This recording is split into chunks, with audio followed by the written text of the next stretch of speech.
Hello and welcome. आप सभी लोगों का बहुत बहुत स्वागत। माय नेम इज विजय। ई पाठशाला पे आप सभी लोग 2023 और 24 के हिसाब से लेक्चर सीरीज कर रहे हैं। क्लास 12 की हिस्ट्री का ये चैप्टर हमारा 5 है। Theme fifth, the through the I of the traveller. 15 marks का ये चैप्टर नहीं है, 15 पीरियड में से खत्म करना होता है। ये एनसीईआरटी ने हमें डेडलाइन दी हुई है। लेकिन दोस्तों आप सभी को बता दूं कि ई पाठशाला के ऊपर आप 2023-24 के हिसाब से ये वीडियो लेक्चर सीरीज देखते हैं ना, ये पार्ट में देखते हैं। तो कोशिश करूंगा मैं कि बहुत बड़ा चैप्टर है, शॉर्ट सिलेक्टेड समझाने की कोशिश करूं, आसान भाषा में समझाने की कोशिश करूं, जिससे आपको बड़ी आसानी से इतिहास क्लियर कट तरीके से समझ में आ सके कि एनसीईआरटी वो कहना क्या चाहती है। तो आइए स्टार्ट करते हैं। दोस्तों चैप्टर का नाम है through the I of the traveller, यात्रियों के नजरिए। मैंने यहाँ पे 3 बंदों की शक्ल ले रखी है, Al Biruni, Ibn Battuta, फ्रांसो Bernier. तीनों के बारे में इसमें बताने की कोशिश करी गई है। वीडियो लेक्चर सीरीज का पहला पार्ट है। अगर आप सभी लोग हमारे साथ टेलीग्राम अकाउंट पे नहीं जुड़े हैं तो एपी फैमिली के साथ ज़रूर जुड़िएगा, नहीं तो माई पाठशाला वेबसाइट आपके पास है, आप वहाँ से भी हमारे साथ जुड़ सकते हैं। और एक्स्ट्रा क्वेरी के लिए तो हमारे पास इंस्टाग्राम अकाउंट है जो थोड़ा सा आपको नई नई चीज़ें बताने की कोशिश करता है, वहाँ पे भी। चलिए, so come to the point, the account of the traveller. अच्छा, इससे पहले मुझे अलाउद्दीन खिलजी की एक बात याद आ गई। अलाउद्दीन खिलजी ने एक बात बोली थी कि जिस इतिहास में मैं नहीं, वो इतिहास किसी काम का नहीं। इसका मतलब समझते हैं? इसका मतलब ये है कि जब खिलजी भारत के अंदर आया तो उससे पहले बहुत सारे इतिहासकर्ताओं ने बहुत सारा इतिहास लिखा था, लेकिन उसने सारे इतिहासों को जला दिया। ये सीन हमने पद्मावत मूवी के अंदर भी देखा था। तो इसका मतलब ये है कि इतिहासों के साथ भी छेड़छाड़ हो सकता है, और इतिहासकर्ता जो इतिहास लिखवा रहा है वो अपने बारे में कभी बुरा नहीं लिखवाएगा। तो अब मान लीजिए कि इतिहासकर्ता अपने बारे में बुरा नहीं लिखवाएगा, तो क्या समाज में उस समय कोई बुराइयां नहीं होंगी? डेफिनेटली होंगी। पर वो अपने बारे में बुरा तो कभी लिखवाएगा नहीं, तो हमें बुराइयां पता कैसे चलेगी? एक एग्जाम्पल के लिए, जब भारत में अंग्रेजी सरकार आई तो अंग्रेजी सरकार ने पुराने डॉक्यूमेंट्स को प्रिजर्व रखने के लिए लाइब्रेरियां बनवाई, जिससे कोई इतिहासकर्ता इन फ्यूचर में आएगा, उसके बारे में पढ़ लेगा और हमें समझ में आ जाएगा कि उस समय का समाज कैसा था। तो ऐसे ही आपको समझ में ये भी आएगा कि जिस टाइम पीरियड पे कोई भी इतिहास लिखवाता है, उसी कॉन्टेम्पररी टाइम पीरियड पे बहुत सारे ऐसे भी लोग होते हैं जो समाज को देखते हैं, ऑब्जर्व करते हैं और उसके बाद उस पर अपनी किताबें लिखते हैं, अपनी सोच लिखते हैं। ये कभी राजा के प्रेशर में होके नहीं लिखते हैं, इन्हें जो दिखाई दे रहा है वो लिखने की कोशिश करते हैं। आपने 3rd चैप्टर पढ़ा था, मैंने बताया था चांडालों की स्थिति बड़ी खराब है। उसके बारे में बुद्धिस्ट धर्मगुरु भारत में ट्रैवल करके आए थे, फाइयान और जोंगजैन। उन्होंने भी अपनी किताबों में चाइनीज़ में लिखा कि उस समय में चांडालों के साथ क्या होता था। इससे हमें प्रूफ मिल गया कि सही मायने में ये स्थिति, अगर चाइनीज़ ट्रैवलर भी लिख रहे हैं तो कहीं ना कहीं मिलती जुलती चीज़ें लिखी जा रही है। तो इतिहास में जो चीज़ें होती है वही देखने की ज़रूरत है, वही चीज़ लोगों को पढ़ने की ज़रूरत है और वही चीज़ लोगों को समझने की ज़रूरत है। सो आइए हम यात्रियों की आंख के थ्रू, यात्रियों के नज़रिए, दैट मीन्स यात्रियों ने जो देखा उसके थ्रू समझने की कोशिश करेंगे और आपको डीपली समझाने की कोशिश करेंगे कि किस टाइम पीरियड में कौन आया, उसने हमारे भारतीय समाज को कैसा देखा जो दूसरी किताबों में नहीं लिखा हुआ। तो aspect of the social life of the people, ये ट्रैवलर हमें बताते हैं उस टाइम का जीवन का पहलू कैसा था। This chapter discuss how the traveller account enrich our understanding of the past. ये अध्याय में बताता है कि यात्रा के वृत्तांत जो है हमारी इतिहास में जो रही समझ थी वो कैसी होगी। ज़्यादातर तो बहुत सारे ट्रैवलर एनसीईआरटी में दिए हुए हैं, पर फोकस इन तीनों पे ही करा गया है, Al Biruni, Ibn Battuta, Francois Bernier. और उसके अलावा और भी बहुत सारे हैं, बहुत सारे हैं। वो एनसीईआरटी के लास्ट में आपको पूरी लिस्ट मिल जाएगी जो एनसीईआरटी में है, पर फोकस इन तीनों पे करा गया क्योंकि इन लोगों ने बहुत कुछ लिखा। अब दोस्तों ये लोग 10वीं शताब्दी से लेके 17वीं शताब्दी तक सब कुछ लिखते आ रहे थे। ये 10वीं शताब्दी से लेके 17वीं शताब्दी होता कितना है मैं आपको थोड़ा सा अंदाज़ा बता दूं। तो ज़ीरो से अगर हम लोग कम से कम 10वीं शताब्दी का मतलब होता है 1100, इस टाइम पीरियड से आते हैं और लगभग 1800 का टाइम पीरियड देखते हैं, तो ये पूरा कम से कम 700 सालों का टाइम पीरियड जो है, ये पूरा का पूरा हमें इतिहास बताने की कोशिश करी जाती है कि इस टाइम पीरियड में इन लोगों ने क्या क्या देखा और क्या क्या बदला। तो ज़्यादातर इन्होंने किस पे फोकस करा, इन लोगों ने समाज, सांस्कृतिक वातावरण, रोज़मर्रा में होने वाली गतिविधियाँ और जो भी प्रथाएं चल रही थी, जो भी प्रैक्टिस चल रही थी, जो भी एक्टिविटी चल रही थी पर डे की, इन्होंने उन पे फोकस करा। Their account deal with the affairs of the court, religious issues, architectural feature and the monument. इनका जो भी अकाउंट था, जो भी हमें मिला रिटर्न में, वो धार्मिक मुद्दों से रिलेटेड, आर्किटेक्चुरल से रिलेटेड, सुविधाओं और स्मारकों से संबंधित है। सोचिए कितनी ज़्यादा इंपॉर्टेंट बात हो सकती है जो एनसीईआरटी आपको इनके थ्रू बताने की कोशिश कर रही है। तो आइए शुरुआत से एक की बात करते हैं इस वीडियो के अंदर, देन अगली में दूसरे की, अगली में दूसरे की, ऐसे कर लेंगे तो 3 वीडियो में ही, 3 से 4 वीडियो में ये चैप्टर खत्म हो जाएगा। बात करते हैं अल बरूनी की। अल बरूनी का बॉर्न आप देख सकते हैं 1973 के अंदर हुआ है, तो इट मीन्स दैट लगभग 77 साल की एज में तो मर गए थे, तो 11वीं शताब्दी में तो ये जिंदा थे, तो इसीलिए हम इनका इतिहास सही कह सकते हैं कि ये सही कह रहा होगा एनसीईआरटी वाला। तो ख्वारिज़म में पैदा हुए, तो एक डायनेस्टी थी, वहाँ से बिलोंग करते थे, उज्बेकिस्तान के रहने वाले थे, ठीक है। मॉडर्न में अभी ये अफगानिस्तान के थोड़ा पास में पड़ता है। इनका धर्म इस्लामिक था। इनका time period Islamic golden age का टाइम पीरियड कहा जाता है। जब ये पैदा हुए थे तो उस समय गजनवी डायनेस्टी जो थी वो गजनी के अंदर राज कर रही थी, और इसीलिए ये व्यक्ति जो थे पढ़ी लिखी फैमिली से बिलोंग करते थे। अल बरूनी की बात कर रहा हूँ मैं। अल बरूनी को सीरियक, अरेबिक, पर्शियन, हिब्रू और संस्कृत ऐसी भाषाएं आती थी। सोचिए आप जैसे लोग सिर्फ हिंदी और इंग्लिश बोल पाते हैं, लकली लोग अपनी कोई दूसरी मातृभाषा जो गांव की भाषा होती होगी वो बोल पाते होंगे, लेकिन अगर मैं आपसे बोलूं कि आपको क्या 7-8 लैंग्वेज आती है तो आपको बिल्कुल भी आती है। 3 लैंग्वेज तो खैर मुझे भी आती है, लेकिन हमें दूसरी ऐसी लैंग्वेज में भी एक्सपर्ट होना बहुत ज़्यादा ज़रूरी है। लेकिन सोचना, जो बंदा ख्वारिज़म में पैदा हुआ, उज्बेकिस्तान में पैदा हुआ, वो बंदा संस्कृत बोलना जानता है, तो ये अपने आप में ही बहुत बड़ी बात है। दूसरी बात, इस व्यक्ति को ग्रीक के बारे में कुछ नहीं पता था, लेकिन ये प्लूटो के काम को जानता था। प्लूटो ने बहुत कुछ करा था, इसलिए ग्रीक फिलोसोफर्स को पढ़ना चाहता था। तो इसने क्या करा, इसने उनको अरेबिक ट्रांसलेशन में पढ़ा, क्योंकि इसको अरबी भाषा आती थी, है ना। तो अरेबिक ट्रांसलेशन में पढ़ा, इसने प्लूटो के काम के बारे में पढ़ा, एरिस्टो के काम के बारे में पढ़ा, जितने भी ग्रीक के बड़े बड़े फिलोसोफर है ना, अफलातून है, उनके बारे में भी इस व्यक्ति ने पढ़ा। अब पढ़ना तो चलो ठीक है, पढ़ रहा था, अर्ली एज पढ़ने की थी इनकी। मोहम्मद गजनवी जो था उसने ख्वारिज़म में अटैक करा, और ख्वारिज़म में अटैक करा तो आप ये कह सकते हो उसने कब करा, उसने 1017 में करा, 1017 में करा, और ये बंदा 1050 में मर गया था। तो लगभग जब 17 में इसने अटैक करा तो ऑफकोर्स हर व्यक्ति को ना अपने समाज में या अपने साथ ऐसे व्यक्ति रखने का फ़ायदा ज़रूर होता है जो बड़ा एम्बिशियस होता है, बड़ा पढ़ा लिखा समझदार होता है, तो उनकी पॉलिसी को बनाने में मदद कर सकता था ये बंदा।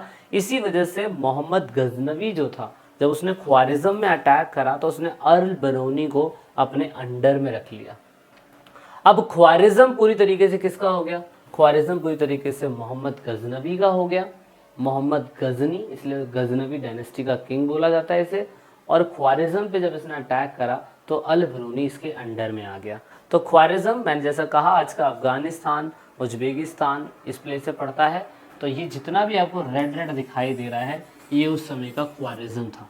ओके, तो ये वो जगह थी जहाँ पे इस बंदे ने अटैक करके इलाका जीता था। उसके बाद अब यहीं से शुरुआत होती है अल बरूनी की इंडिया में आने की।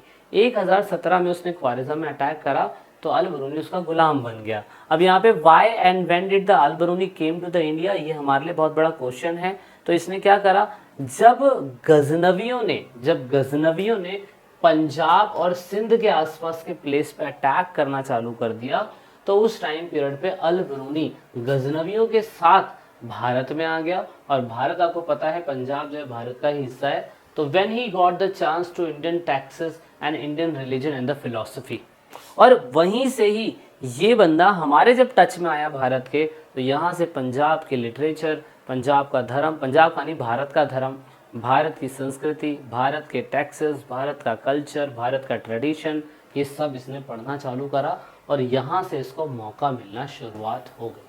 अब जैसे ही भारत में आता है ये, तो संस्कृत के बड़े बड़े लोकल स्कॉलर से इसका कांटेक्ट होता है। भाई देखो, पंजाब अगर गजनवियों का हिस्सा बन चुका है तो वहाँ के राजा से तो कोई फालतू बोलने वाला नहीं है, और राजा से अगर कोई फालतू बोलने वाला नहीं है तो वो तो उसका खास चिल है।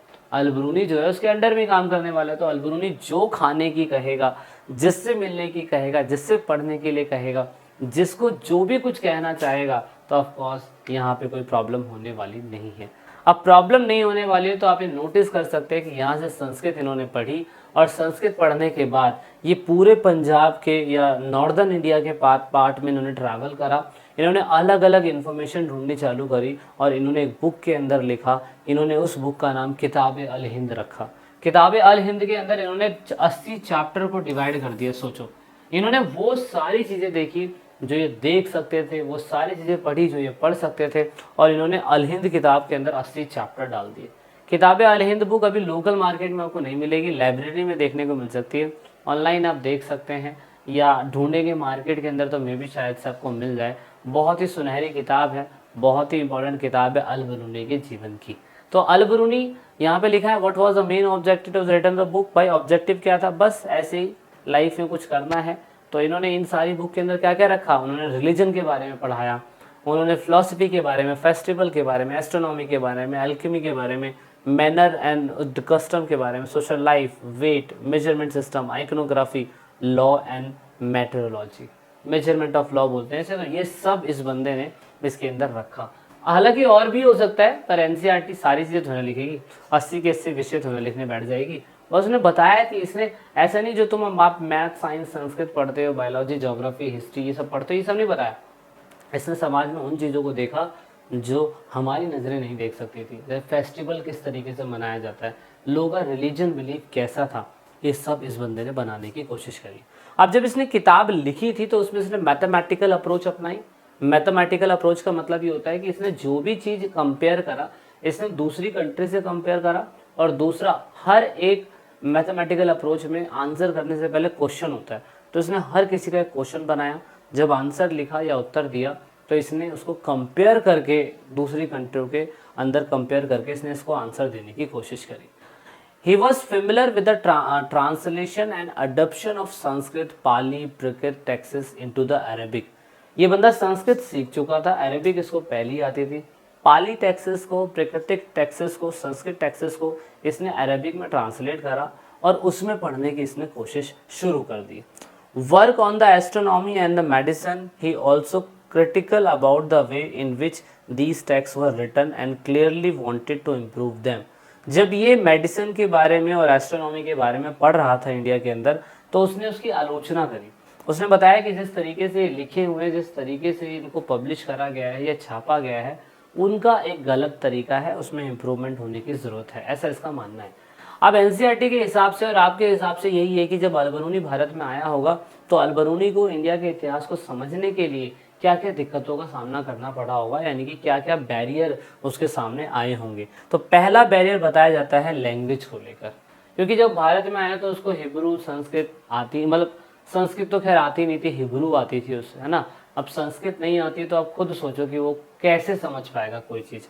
तो संस्कृत उसके लिए पहला बैरियर था, क्योंकि उसको उसे अरबिक में ट्रांसलेट करना है या पर्शियन में करना है तो उसको आइडिया नहीं लग पाता था, कभी कभार कॉन्सेप्ट क्लियर भी नहीं हो पाते थे ट्रांसलेशन के वक्त, हर वर्ड का मीनिंग क्या होता है, क्योंकि संस्कृत में इतने इतने बड़े बड़े वर्ड थे। तो ये ब्राह्मण पंडितों का सहारा लेके थोड़ा बहुत लिखता होगा, समझता होगा। ये सबसे बड़ा बैरियर इसको दिखाई देता है। दूसरा एक बैरियर जो इसे दिखाई देता था वो था different religious believe and the practice. पहला संस्कृत को, लैंग्वेज को लेके, दूसरा एक ही भारत में होके लोगों का अलग अलग रिलीजियस बिलीफ है और अलग अलग प्रैक्टिस ये लोग भारत में करते हैं। इसने बताया कि हमारे पूरे के पूरे पर्शियन के अंदर ख्वारिज्म या जितना भी अफगानिस्तान, उज्बेकिस्तान, जितना भी हिस्सा है सारा पर्शिया पहले कहलाता था। इसने कहा कि हमारे पूरे पर्शिया के अंदर जाति व्यवस्था ऐसी है। इसने कहा कि सबसे ऊपर किंग्स है, प्रिंस है, फिर दूसरे पे मंक है, फायर प्राइज्ड है, लॉयर है, फिजिशियन है तीसरे पे, ये सब चौथे पे, ऐसे करके इन्होंने बताया कि हमारा पूरा समाज ऐसी है। और हम ऐसा नहीं है कि किसी को भी हम कुछ भी कह देते हैं, लेकिन हमारे इसमें ये है कि अगर आप किसी भी वर्ग कैटेगरी से हो, भगवान को पूजने की परमिशन सभी के पास है। लेकिन ये पर्शिया का एम्पायर पूरा मैंने दिखा दिया मैप के अंदर। इसने बताया कि भारत के अंदर ऐसा नहीं है, भारत में वर्ण कैटेगरी दे रखी है और वर्ण कैटेगरी के हिसाब से जो मुंह से बने हैं ब्राह्मण, जो भुजाओं से बने हैं वो क्षत्रिय, जो जांघों से बने वो वैश्य और जो पैरों से बने हैं वो शूद्र है। ये इसने अपनी क्या कहते हैं डिस्क्रिप्शंस में बताने की कोशिश करी थी। उसने बताया कि इस्लाम धर्म के भीतर सभी पुरुष और सभी महिलाओं को पालन करने का, भगवान को पूजने का सेम अधिकार है, चाहे वो किसी भी व्यवस्था से या क्लास कैटेगरी से आता हो। और जबकि यहाँ इंडिया के अंदर ऐसा नहीं था, वर्ण सिस्टम के अंदर इसने बताया कि शूद्रों को मंदिर में एंट्री करने की परमिशन नहीं होती थी। तो उसने कहा कि मेरे हिसाब से ये सिस्टम बिल्कुल गलत है, इसको ठीक करने की ज़रूरत है। और यही बात गौतम बुद्धा ने अपने जीवन में कही थी, है ना। तो अल-बरूनी बताते हैं कि जाति व्यवस्था उनके लिए बिल्कुल गलत थी, उनके दृष्टिकोण के हिसाब से इसमें कुछ ना कुछ क्या कहते हैं बदलने की ज़रूरत है। तो इसीलिए उन्होंने एक क्या कहते हैं एक चीज़ डिस्क्राइब करके डिफाइन करी थी। However, in the real life, the system was not quite as rigid. For instance, the category defined as अंत्य। उन्होंने कहा कि शूद्र नहीं होते हैं, अंत्य होते हैं। अंत्य का मीन्स होता है लास्ट बॉर्न या लॉ बॉर्न। जैसे कि उनके में होता है कि लास्ट में स्लेव होते हैं, और इन्होंने बताया कि शूद्र नहीं होने चाहिए, अंत्य होने चाहिए। अंत्य is a Sanskrit word which is compounded with the two words. अंत्य मीन्स एंड, लास्ट, और अंजे means born. Thus it means that last born. Hinduism had a strong belief in a caste system. There are 4 castes of Varna. Caste were initially meant to be determined by the worker professional practice by the person. उसने कहा कि भाई India के अंदर एक caste system बड़ा खतरनाक होता है, और कास्ट सिस्टम में सभी लोगों को फॉलो करते ही हैं। पर अंत्य का मतलब refer to the people of low caste होता है, ठीक है। तो ये थोड़ा सा इन्होंने फोकस करके बताने की कोशिश करी, और इन्होंने बताया कि अंत्य के अंदर बहुत सारे लोग होते हैं, चांडाल होते हैं, रजाका होते हैं, है ना, कार होते हैं, भीला होते हैं, कैवित्रा होते हैं। ये सारे वो लोग हैं जो अंत्य की कैटेगरी में आते हैं इनके हिसाब से। बाकी एनसीईआरटी क्या बताती है वो आप देख सकते हैं कि ये भी एनसीईआरटी के अंदर थोड़ा सा डिफाइन करा हुआ है। So this is your last question. एक अन्य क्षेत्र में आए यात्री के लिए स्थानीय क्षेत्र की भाषा का ज्ञान कितना आवश्यक है। अभी कभी आप भी कहीं ट्रैवलिंग करते हुए मान लीजिए कि आप मणिपुर चले गए, तो मणिपुर की भाषा ही आपको नहीं आती, तो आपको समझ में क्या आएगा। जिस बंदे को भाषा नहीं आती थी फिर भी उसने इतनी सारी चीज़ें लिख दी, और हमारे लिए आज एक बहुत इंपॉर्टेंट चीज़ दे के गए हैं। इन्होंने उस टाइम पीरियड पर जाति व्यवस्था को गलत बता दिया जो उनके टाइम पीरियड से कई हज़ारों साल पहले थी, है ना। तो ये थोड़ी सी इंपॉर्टेंट चीज़ें जानने वाली। So I hope that you like the video. ये वीडियो का पहला पार्ट था वीडियो चैप्टर का, और इसमें काफ़ी कुछ बताने की कोशिश करी गई है। नेक्स्ट पार्ट में जल्दी मिलेंगे, तब तक के लिए जय हिंद, जय भारत, वंदे मातरम।